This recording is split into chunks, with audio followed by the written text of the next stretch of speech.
Premier exercice. Les affirmations ci-dessous sont-elles exactes? Complète par vrai ou faux et justifie chaque réponse en te servant de la définition d'un point par une translation. Ensuite, corrige envers les constructions erronées. Donc, c'est le même exercice que nous avons réalisé pour les symétrie orthogonale et symétrie centrale. On est parti. Je vais avoir les mêmes réflexes qu'en classe, c'est-à-dire repasser l'élément caractéristique en fluo. Comme ça, je me focalise dessus. Donc là, on va travailler à chaque fois avec un vecteur qui part du poids x vers le poids y. Vous voyez que la flèche est déjà bien indiquée. Donc le mouvement doit s'effectuer de manière oblique vers le haut à droite. Donc, on vous demande, en lisant cette écriture, si le point M, quand il subit une translation de vecteur xy, atterrit bien sur le point M'. Donc, est-ce que ce point, quand il subit la translation de vecteur xy, atterrit bien sur celui-ci? Alors, la réponse ici est non. Parce que en fait, on n'est pas dans le bon sens. Donc, je vous rappelle que pour la translation, il faut vérifier 3 éléments. Est-ce qu'on est bien parallèle au vecteur? Ici, c'est le cas. Est-ce qu'on est bien dans le bon sens? Donc, ici, on devait monter. Ben là, c'est pas le cas. Et la 3e chose à vérifier, c'est est-ce qu'on a bien avancé de la bonne mesure. Soit on prend son équerre-mesure, soit on peut aussi ouvrir le compas de cette distance xy. Je vais le faire. Hop, voilà. Donc, j'ouvre mon compas de la distance xy et je peux rapidement aller vérifier si la distance est respectée. Donc, vous voyez qu'ici, la distance est bien respectée, mais vu qu'on n'est pas dans le bon sens, on ne peut pas accepter que M' soit l'image de M parce que M devait monter.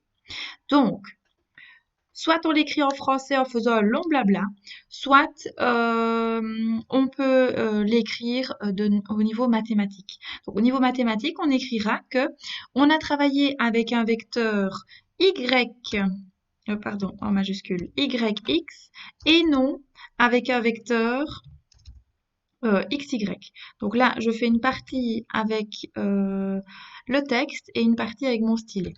Donc, je disais, nous allons écrire que on a travaillé avec un vecteur qui allait de y vers x, et ça, c'est différent d'un vecteur qui va de x vers y. Nous demandons bien d'aller de x vers y, donc là, ça pose problème d'avoir utilisé un vecteur qui va de y vers x. Alors, pour le suivant, on vérifie si le point A retombe bien sur A' avec la translation de vecteur xy. Le point A est ici. Alors, on vérifie 3 choses. Premièrement, si on est bien dans un faisceau de parallèle. Oui, on voit bien clairement que c'est parallèle. Vous pouvez vérifier si vous n'en avez pas le cœur net. Ensuite, on doit vérifier qu'on est dans le bon sens. Ben, le A' monte, donc c'est bon. On monte, on est dans le bon sens. Dernier élément, on doit vérifier la longueur. Ben, là, clairement, on voit avec le compas, et même sur le compas d'ailleurs, qu'on n'est pas du tout à la bonne mesure. Donc ça va être non à cause de la mesure. Donc je mets F, donc c'est faux, parce que les distances ne sont pas respectées. Donc ça veut dire que la distance qui sépare xy est différente, je barrerai le égal après, de la distance qui sépare A de A'. Je vais évidemment barrer le symbole d'égalité. Ça devrait être égal, ça ne l'est pas. Je remarque que j'ai oublié une petite barre de distance. Je vais l'ajouter tout de suite. C'est mieux comme ça. Alors, ici, on demande si le point T a bien pour image T' par translation de vecteur xy.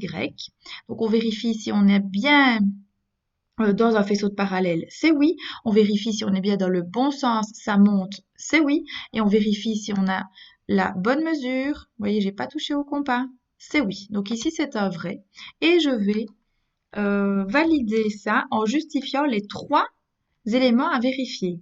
Donc ici, je devais avoir xy parallèle à tt'. Voilà. Et je devais être dans le bon sens. Donc, c'est-à-dire, on va expliquer ça avec la flèche. Donc, xy est égal à t'. Je vais donc utiliser mon stylet pour faire les flèches. Donc, je vais bien de x vers y comme je vais de t vers t', donc ça c'est respecté. Et on a bien respecté les mesures, donc je vais dire que xy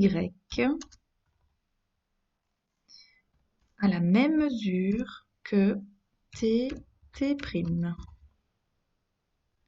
Donc ça, c'était les 3 choses à vérifier. Dernier exemple, on demande pour h. Est-ce que h est bien, a bien pour image h' par translation de vecteur x, y? 3 choses à vérifier, je vais les noter, comme ça on aura une petite synthèse. Premièrement, on doit vérifier la direction avec des parallèles. On doit vérifier le sens avec la flèche, je vais la dessiner après, et une longueur. Donc, le sens, c'est avec la flèche, et la longueur, bah, vous vérifiez ça soit avec le compas, soit avec l'équerre. Donc voilà les 3 éléments à vérifier. Bah, ici, le premier élément n'est déjà pas bon, parce qu'au niveau de la direction, on n'est pas dans un faisceau de parallèle. Il n'y a même pas besoin de prendre d'équerre pour ça, ça se voit. On voit que HH' n'est pas bon. Au niveau du sens, bah, fatalement, vu que la direction n'est pas bonne, on n'est pas dans le bon sens, mais ça c'est normal. Je refais l'amalgame avec mon autoroute. Si vous êtes sur une mauvaise autoroute, vous ne saurez pas être dans le bon sens. Il faut être sur la bonne autoroute pour choisir un sens. Et au niveau de la longueur, là, j'ai quand même l'impression qu'on a respecté cette longueur-là. Oui, vous voyez, la longueur est respectée. Donc, c'est vraiment que la direction qui ne va pas et par conséquent, ben, le sens, parce qu'on ne saurait pas être dans le bon sens si on n'est pas dans la bonne direction. Donc, nous allons écrire que non, c'est faux. Et on va écrire donc que XY n'est pas parallèle à HH', et je vais barrer mon parallèle à la main pour dire que c'est ça qui ne va pas.